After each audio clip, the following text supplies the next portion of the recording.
Bueno, muy bien, minuto final para minuto 1 de hoy. Nos volvemos a encontrar mañana a las 21 y como todos los lunes, momento para Desafío 2017. Loto, ¿cómo andás? Muy buenas noches, Gato. Muy bien, muy bien. No me queda más que hacerte, viendo al invitado que vas a tener, hacerte una broma. Hazla nomás. ¿Vuelve el matrimonio periodístico, ¿no? Es probable, ¿por qué no? Es probable, ¿por qué no? Está aquí Ernesto Tenenbaum, a eso se refiere el Gato, vamos a estar hablando con él un rato. Bueno, abrazo grande.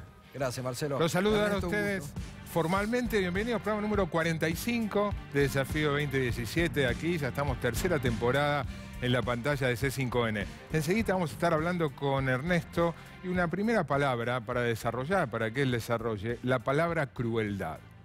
Además, en el programa vamos a tratar en un debate con un representante del sector patronal y un representante de los abogados laboralistas la reforma laboral, de lo cual venía informando muy detalladamente uno de los periodistas mejores informados, que es Mariano Martín. También vamos a hablar del republicanismo intermitente. José Nathanson va a desarrollar una idea de que los republicanos en la Argentina, los que defienden las instituciones, el apego a la ley, están siempre en la oposición. Nunca son los oficialistas, ni el oficialismo kirchnerista, ni ahora el oficialismo macrista. Y nuestra otra columnista, la reincorporada Olivia Sor, hacia el final del programa, nos va a contar en qué quedó, en qué está una de las promesas de campaña de Mauricio Macri. Vamos a construir 3.000 jardines maternales. Pero antes de eso, antes de Ernesto, vamos a hablar un par de minutos sobre millonarios. Los millonarios no están de parabienes. Los millonarios, después de la eliminación de la Libertadores, legendario partido con Lanús, después de la derrota ayer, los millonarios no están bien. Pero vamos a hablar de otros millonarios. Vamos a usar la excusa de lo que le está pasando a River para compartir con ustedes datos sobre millonarios en la Argentina y millonarios en el mundo. Es una buena excusa para tener noción de los millonarios que no están como los de River, sino que la están pasando muy bien. ¿Por qué? Porque son millonarios. Vamos a ver ahora en pantalla datos sobre cuántos millonarios hay en Argentina y en el mundo. ¿Cuántos hay que tienen no más de un palo verde, sino más de 100 millones, los llamados centamillonarios? ¿Y cuántos tienen más de 1.000 millones, los 1.000 millonarios, o los de habla inglesa llaman los billonarios? En Argentina, y lo estás viendo ahí, 36.000 personas que tienen más de un palo verde, más de $1 millón de activos netos, de patrimonio. Descontado incluso el valor de su residencia. 36.900 personas con más de $1 millón de riqueza, de patrimonio. En el mundo hay 13.600.000 repartidos por todo el mundo, por supuesto, con mayor concentración en los países más desarrollados y en algunos muy grandes, como por ejemplo China. ¿Cuántos en Argentina tienen más de 100 millones? Los centamillonarios hay 62. En el mundo hay 23.893. ¿Y cuántos son los 1.000 millonarios, los que tienen más de $1.000 millones? 7. En realidad, 7 según la lista de la revista Fortune, porque no incorpora a la familia Roca, los dueños del holding Techin, como argentinos, tienen domicilio en Italia y Luxemburgo. Si los incorporáramos serían 8. En el mundo hay 2.024 personas con más de $1.000 millones. Como para redondear esto, ¿de dónde están ausentes los 36.900, los 62 y los 7 o los 8? Están ausentes del proyecto de reforma tributaria que está impulsando el gobierno. No hay nada que directamente los afecte. La reforma tributaria que planteó el ministro de Hacienda, Nicolás Dujovne, de la semana pasada, omite toda mención a impuesto al patrimonio, y lo que se está cobrando de bienes personales es ridículo, es insignificante.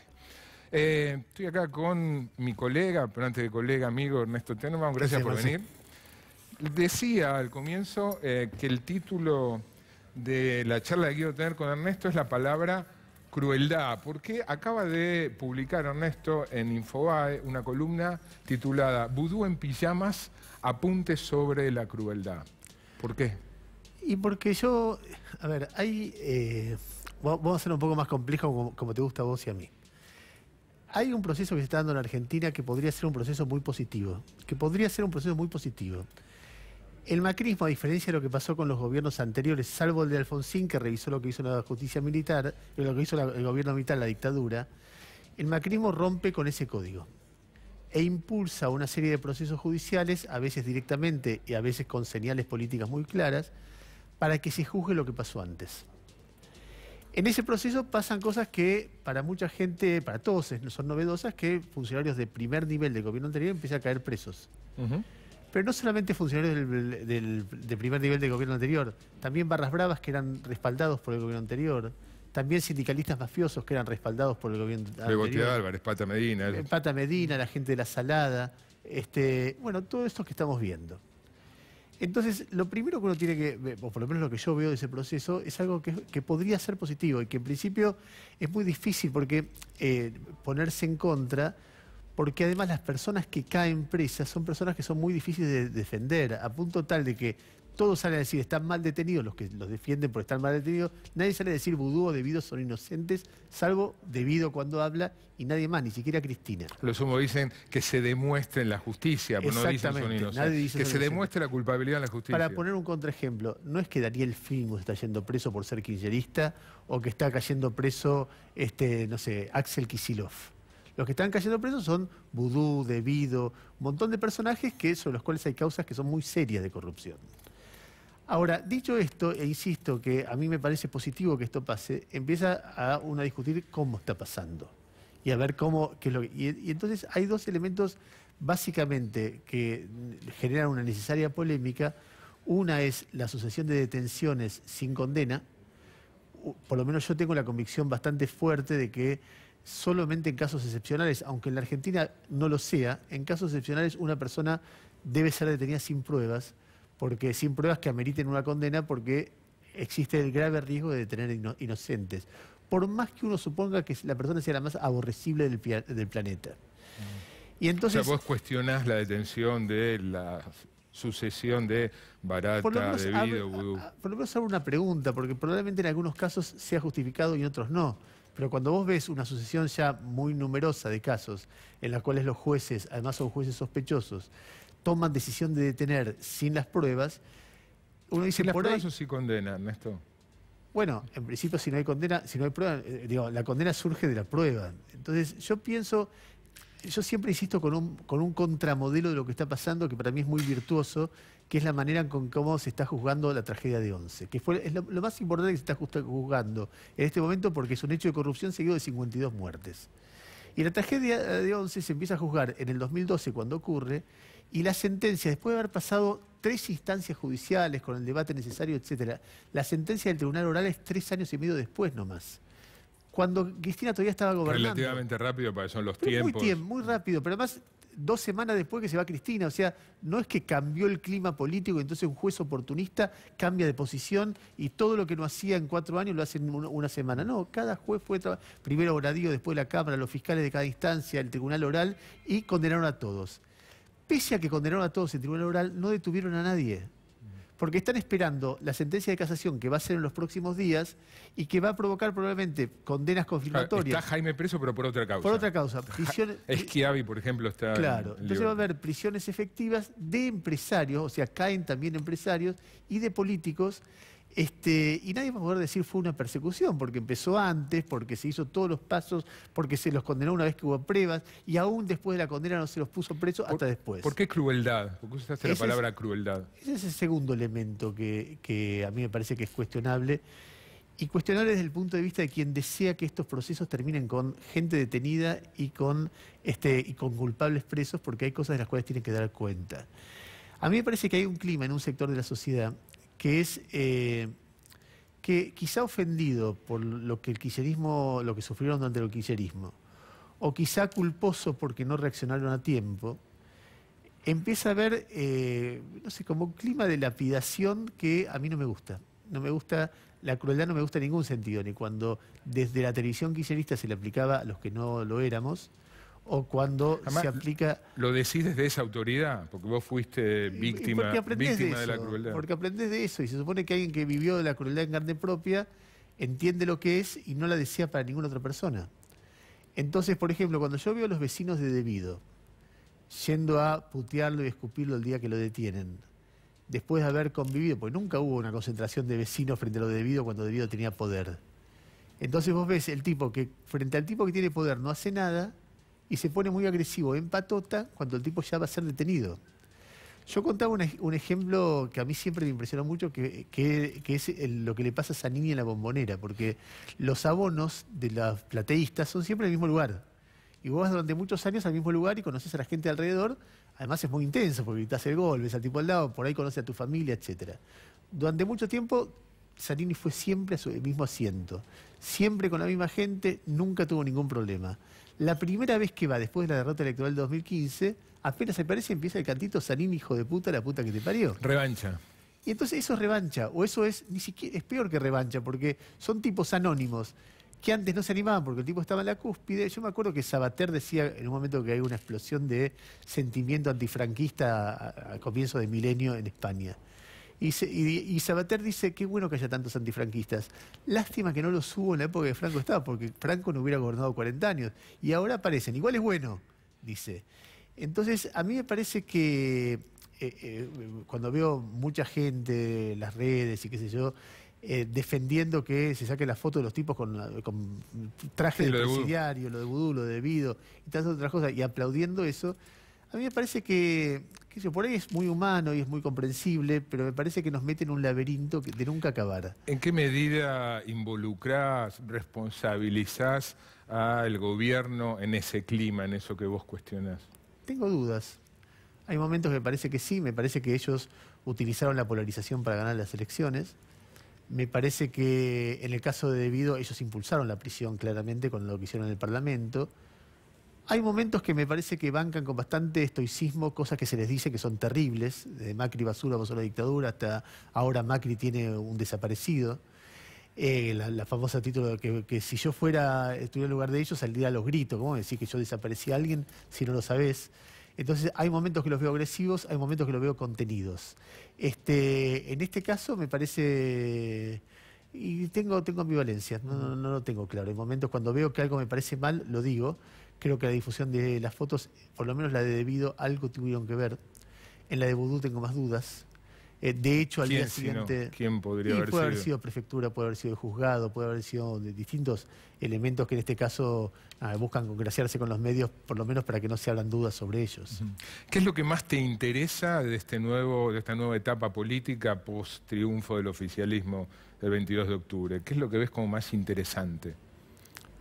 Lo que más me interesa es mi curiosidad, las dudas que tengo respecto de quién es Macri. Macri claramente es uno que se mueve. Es decir, no es un tipo que vos podés cristalizarlo en una posición. Hay momentos que parece un tipo que ajustador, que quiere endeudar el país y que es medio irracional en eso. Y hay momentos que te parece con obra pública, con crédito barato, con una mentalidad más keynesiana. Hay momentos que te parece que es un tipo que quiere, vamos por todo. Por ejemplo, el nuevo proyecto de Ministerio Público es un proyecto que tiene que concentrar mucho poder en el Ejecutivo y a vigilar y a tener controlado el Ministerio Público. Y hay otros momentos que me parece que es tranquilo y es abierto. Por ejemplo, a mí me pareció notable como en la última semana previa a las elecciones, un juez le pide que mande al gobierno nacional, que mande los equipos para ver si puede encontrar una semana clave para el gobierno, y ellos mandan los equipos y se bancan el resultado a lo que venga. Y encuentras, entonces vos ves momentos que a mí me generan dudas respecto de quién es Macri, y hoy me preguntaban, ¿y qué esperás? ¿Cómo lo saldarías bien esas dudas? Si yo mantengo estas dudas al final del mandato, creo que va a ser mucho mejor de lo que yo pensaba. Creo que estos 2 años tuvieron momentos que a mí no me gustaron. El primer año me pareció muy malo, y el segundo año me pareció que tuvo cosas buenas. Me parece... a ver, ¿cómo resumir las dudas? Macri no es la Revolución Libertadora. Macri no es el 66, Macri no es los 90. Ahora, Macri tampoco es Arturo Illia. Demasiado Panama Papers, Paradise papers, etcétera, alrededor. Macri tampoco es Alfonsín, no es un tipo que dice la dictadura sin tartamudear. Macri no es José de San Martín, un héroe que nos va a liberar. Es un tipo con una historia oscura que aprendió en la ciudad, hace un gobierno más tolerante, en el medio hay momentos... La definición de Pablo Gerchunov, el centro populista, creo que dijo... Centro popular. El centro popular o populista en el momento, me parece bastante acertada respecto de eso, en un mar de dudas, porque iremos viendo con el tiempo quién es de verdad. Claramente es un líder más pro mercado que pro Estado, es un tipo que está más a favor de la apertura y la reducción del Estado que del welfare state. Eso no cabe ninguna, del Estado de bienestar, no cabe duda de eso. Pero que es, y bueno, como todo personaje complejo, seguirá descubriendo, ¿no? ¿Extrañas la tele? No, nada. Nada. Va contra mi naturaleza. Después de tantos años, para nada. Estoy muy contento de no haberlo hecho, de no haber hecho este año tele, por ejemplo. ¿Y el que viene? Y no sé, qué sé yo. No levantamos alguna suspicacia. No, todavía nada. No, me parece que no, ¿eh? Me parece que no. Gracias por venir, ¿eh? Un lujo, un placer. Igualmente, Marcelo. Bueno, nos vamos con nuestro columnista estrella. Paso aquí delante de las cámaras. Señor José Nathan, voy a tener que cambiar, ¿no? Porque Olivia Sor también es nuestra columnista. Él es nuestro y ella es nuestra columnista estrella. José va a desarrollar... la teoría del republicanismo intermitente, pero además va a advertir que después de procesos de ofensiva contra la corrupción, no necesariamente lo que sigue es bueno. José, todo tuyo, muy buenas noches. ¿Qué tal, Marcelo? Buenas noches. Efectivamente, hay dos ofensivas anticorrupción que alguna se está desarrollando en este momento, otra es histórica, que por ahí nos sirven de punto de comparación para poner en perspectiva lo que está pasando ahora con la detención de tantos funcionarios y exfuncionarios kirchneristas uno atrás de otro. El primer gran caso de ofensiva anticorrupción, por lo menos en los últimos, en la posguerra, digamos, es el Manipulite italiano. En 1992, un fiscal que se llama Antonio Di Pietro decide empezar a investigar una serie de coimas en el marco de la Tangentópoli, así se llamó. Tangentópoli es coima, es caso de coima en italiano, y termina cayendo todo un sistema político generado alrededor del Partido Socialista y la Democracia Cristiana Italiana. Estamos viendo acá algunas imágenes de cuando Bettino Craxi, que en ese momento era primer ministro italiano del Partido Socialista, sale de una reunión y fíjate que la gente agita unos billetes, son billetes de liras, todavía Italia no estaba en la zona euro, ahí se ve cómo agitan billetes, y le gritan "Voi pure queste", que quiere decir "¿Querés esto también?". Eso es lo que le decía la gente. No te alcanzaba. No te alcanza, ¿querés esto también? ¿Querés estos también? Lo que le decía la gente al primer ministro italiano, con dos diferencias respecto del caso actual. En primer lugar, respecto al caso actual nuestro. Sí, respecto a la situación argentina actual. En primer lugar, esto empezó cuando estos políticos estaban en el poder, no cuando se habían ido del poder. Y en segundo lugar, abarcó a toda la clase política. De hecho, casi uno diría que cayó un régimen de gobierno en Italia. Sí, la democracia cristiana, el socialismo, incluso salpicó al Partido Comunista. Efectivamente, quedaron todos de algún modo pegados. Hay un segundo caso, que es el caso brasilero, donde estamos viendo aquí en video al juez Sergio Moro, que es el juez que de hecho estuvo el fin de semana aquí en Buenos Aires. Sí, viene bastante, lo invitan bastante a dar conferencias. Esto que estamos viendo, Marcelo, es un video de Moro agradeciendo en Twitter el apoyo de la gente. Debe ser, hasta donde yo tengo registro, el primer juez que se anima a usar las redes sociales para agradecer el apoyo de la gente. Pues muchos a partir de eso, no solo a partir de eso, pero eso reforzó especulaciones, conjeturas sobre su lanzamiento presidencial. Sí, tiene buena imagen, se lo está midiendo, todavía él no ha dicho nada. Hay un rasgo que emparenta la situación argentina actual con la del escándalo y la situación brasilera, que es el uso abusivo de la prisión preventiva. Moro, por ejemplo, lo tuvo 2 años preso a Marcelo Odebrecht, el presidente Odebrecht, una de las grandes empresas. Con un aditamento, una cuestión más, que es que en Brasil existe la delación premiada. Una manera de extorsión. De presionar a una persona para que delate a alguien que está por arriba de él. No vale delatar por abajo, tenés que delatar por arriba. Esta delación premiada, mecanismo que en Argentina no existe. Por arriba de Odebrecht no quedaban demasiado. No, pero del poder político, digamos, ministros y presidentes. La otra diferencia es que empezó con un sesgo claramente anti-PT y después terminó abarcando a políticos de diferentes partidos. Aécio Neves, ex candidato presidencial, cayó en el marco de esto, y la diferencia fundamental con la situación ahora es que hay presos políticos, pero también grandes empresarios. Entre ellos, decíamos recién, Marcelo Odebrecht. En Argentina, uno tiene la sensación de que esto adquiere otra... Vamos a ver una placa que lo muestra bastante claramente. En primer lugar, una situación procíclica, en la cual los jueces juzgan a los políticos una vez que los políticos o se van del poder o están débiles. Mirá la placa que vamos a ver ahora, donde se ve, en este caso no de los jueces federales, porque no está hecho. Este es un gráfico de Gustavo Arballo, donde se muestran los casos de la Corte Suprema de Justicia a favor y en contra del gobierno. Y fíjate cómo, por ejemplo, Alfonsín empieza con un montón de casos de fallos a favor de la Corte. Los verdes. Los verdes se van reduciendo a medida que se va acercando el final de su mandato y se le va extinguiendo el poder. Menem lo mismo, muchos fallos al favor al principio y después se van reduciendo. Lo mismo Kirchner, y como en el final del gobierno de Cristina empieza a haber una enorme cantidad de fallos adversos. Eso, los rojos, que son los rojos como se van ensanchando. Lo que muestra, me parece... De todas maneras tenía bastante a favor también. Tenía bastante a favor, sí, era más disputado. Era una corte que dividida, tenía... Claro. Era una corte dividida. Me parece que lo que muestra esto, en términos muy generales, y le pedían a Gustavo Arballo por Twitter que haga esta misma progresión para Comodoro Pi, pero decía que era imposible técnicamente hacerlo, es cómo los jueces son muy procíclicos. Fallan a favor de los gobiernos cuando los gobiernos son fuertes y fallan en contra de los gobiernos cuando los gobiernos son débiles. Para donde sopla el viento. Efectivamente, para donde sopla el viento. La otra conclusión, volviendo a la comparación, que me parece interesante, es, bueno, ¿cuál es el resultado de estas ofensivas? ¿Qué pasa cuando ocurre una ofensiva antipolítica fuerte? Vamos a ver un videíto que lo demuestra, que un poco da una idea de cómo terminó el manipulito italiano. Lo estamos viendo a Silvio Berlusconi. Elegido, hace muchos años. Efectivamente, hace muchos años, dándole una mamadera a un ternerito, ¿no? Es un ternerito, me parece esto, un corderito. Un corderito, porque estaba haciendo un video diciendo que no había que comer cordero en Navidad, entonces le da una mamadera. Pero lo interesante... Una imagen así muy familiar. Sí, muy tierna. Sí. No sé quién es la chica que está ahí, pero... Berlusconi.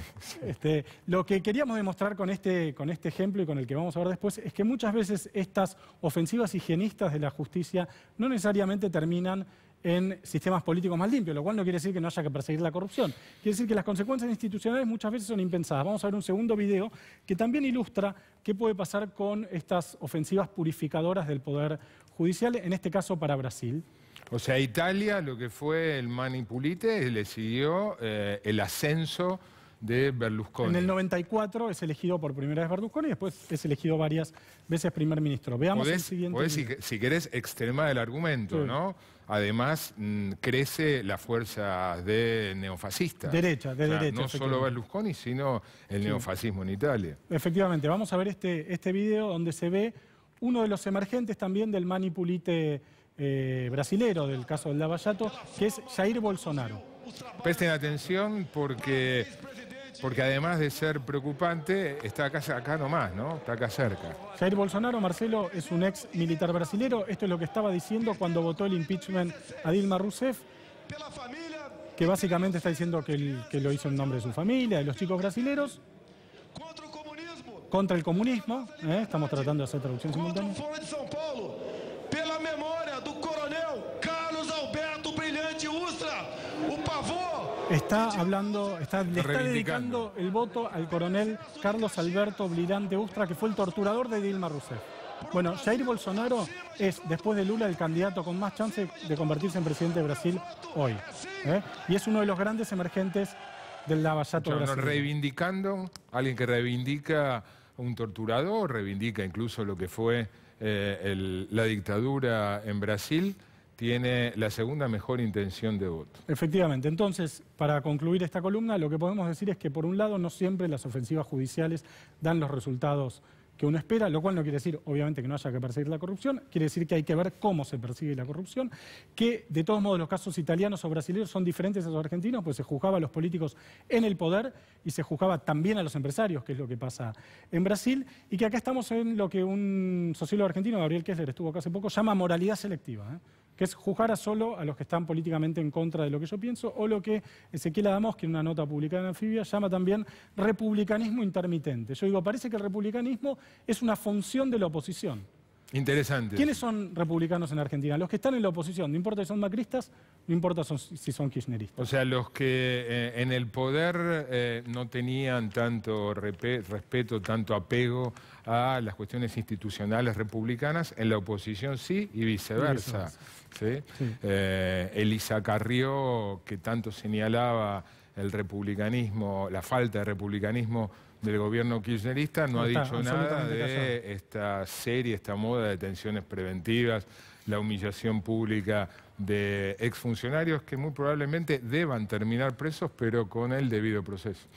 Gracias, José, un lujo. Gracias, Marcelo. Vamos a un breve corte y cuando volvamos, el presidente de la Asociación de Abogados Laboralistas y uno de los expertos en asuntos laborales que asesora a empresas, aquí discutiendo la reforma del gobierno.